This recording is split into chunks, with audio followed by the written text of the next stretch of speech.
Magandang Sanosenyo, narito po tayo ngayon sa Tungkong Mangga Elementary School kung saan sa pangunguna ng punong lungsod Ate Rida Robes, binasbasan na at binuksan na sa mga mag-aaral ang bagong 40 computer units na kanilang magagamit sa pag-aaral upang makasabay sa digital age ng modernong panahon.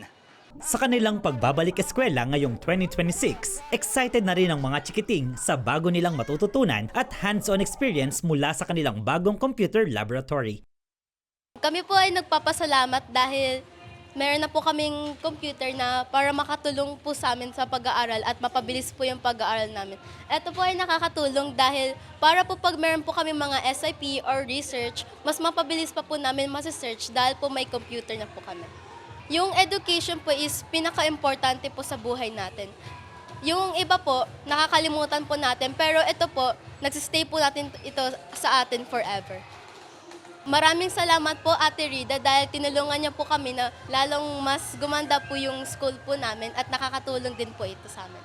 Sa pangunguna kasi ni Mayor Ate Rida Robes, formal nang pinasinayaan at binuksan ang bago at maaliwalas na computer laboratory ng mga mag-aaral mula sa Tungkong Mangga Elementary School nitong Martes, January 13. Nakasama ng punong lungsod sa ribbon cutting ceremony ang mga kawani ng DepEd San Jose del Monte sa pangunguna ni Schools Division Superintendent Dr. Leonardo Canlas at mga kaguruan ng Tungkong Mangga Elementary School sa pangunguna ng kanilang school principal Francisco Policarpio, kung saan saksi naman sa masayang pagbubukas ng kanilang bagong computer laboratory ang mga excited na mga chikiting at mga magulang nito. Sa loob ng naturang computer laboratory, makikita ang 40 mga bagong computer units na may kanya-kanya na ring computer table at chair, gayon din ang isang bagong LED TV monitor para sa mas maayos at epektibong pagtuturo ng Information and Computer Technology o ICT education sa mga mag-aaral. Labis naman itong pinasalamatan ng mga guro at mga magulang. So bali napakalaki no na itutulong niya kasi maraming bata ang nade-develop yung skill nila lalo na sa larangan po ng computer, tsaka yung mga knowledge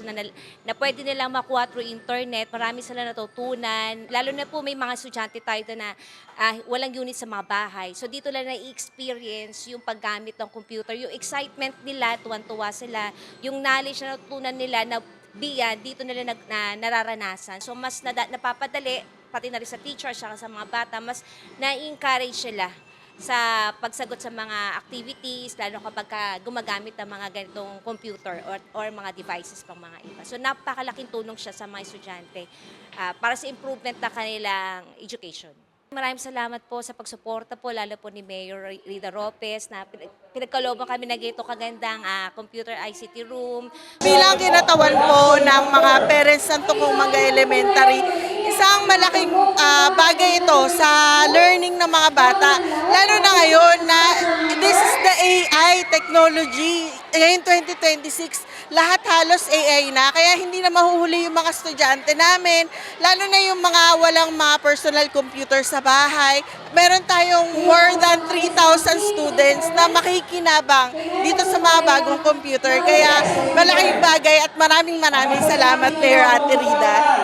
Kasunod nito ay namahagi rin sina Mayor Ate Rida Robes ng mga anti-dengue kit sa mga chikiting bilang pagpapatuloy naman ng kampanya kontra sakit na dengue sa lungsod. Ang ganitong mga inisyatibo ay bahagi ng 7 haligi ng pamamahala ni Mayor Ate Rida Robes, katuwang si Congressman Arthur B. Robes at ng pamahalang lungsod sa layuning mapahusay ang sektor ng edukasyon para sa mas dekalidad at maginhawang kinabukasan ng mga kabataang Sanosenyo. Alam ko po, ang proyektong ito ay isa sa pangunahing programa ng ating City Mayor. Maraming salamat po at meron na po kaming bago, maganda at maayos na ICT room na lahat ay pakikinabangan ng aming mga mag-aaral at lalong magiging masipag sa pag-aaral ang aming mga anak. Kaya maraming salamat po.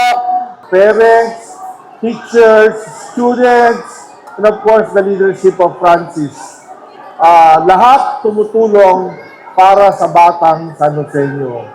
Lagi kong sinasabi, and this is the battle cry of our leadership, na ang San Joseño ay tunay na magaling at mabuti.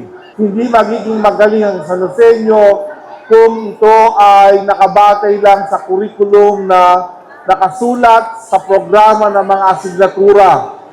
Dapat may ganap, husto at tamang suporta ng tinatawag nating learning resources. Ang lahat ng mga magulang nakaakibat ng lokal na pamahalaan Maraming salamat. Sa aming mag-asawa, sa Asensong Ramdam, edukasyon ang kauna-unahang aming binibigyang pansin.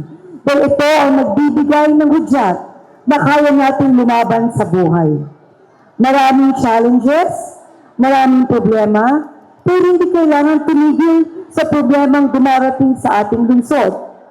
Ang computerization program na ito, sa bawat paaralan na ating binibisita at binibigyan, ay hindi lamang ito nagsisimula ng isang edukasyon, bagkos nagbibigay ng simulain sa magandang bukas. Sa inyong lahat, congratulations. This is just the start of the beginning and the beginning of educating well our students. God bless everyone and for the greater glory of God. Ang patuloy na malasakit at suporta ng pamahalang lungsod sa mga mag-aaral na Sanoseño ay nagsisilbing matibay na sandigan ng mga kabataang humaharap sa mga hamon ng makabagong panahon. Sa pamamagitan ng mga programang pang-edukasyon na nakatuon sa teknolohiya na bibigyan ng sapat na kaalaman at kakayahan ang bawat kabataan upang maging handa sa mabilis na pagbabago ng mundo. Ang ugnayang ito ang nagpapalakas ng kanilang kumpiyansa sa sarili at nagbibigay ng direksyon tungo sa makabuluhang kinabukasan. Para sa Balitang Sanoseño, ako si Jello Darantinaw, Public Information Office. Yan ang mga kaganapan at detalyeng dapat alam mo sa Sanoseño. Para sa napapanahong balita at informasyon, doble aksyon at solusyon, mag-subscribe na sa official social media pages ng Pamahalaan Lungsod ng San Jose del Monte, Bulacan. Maraming salamat, Arya Sanoseño.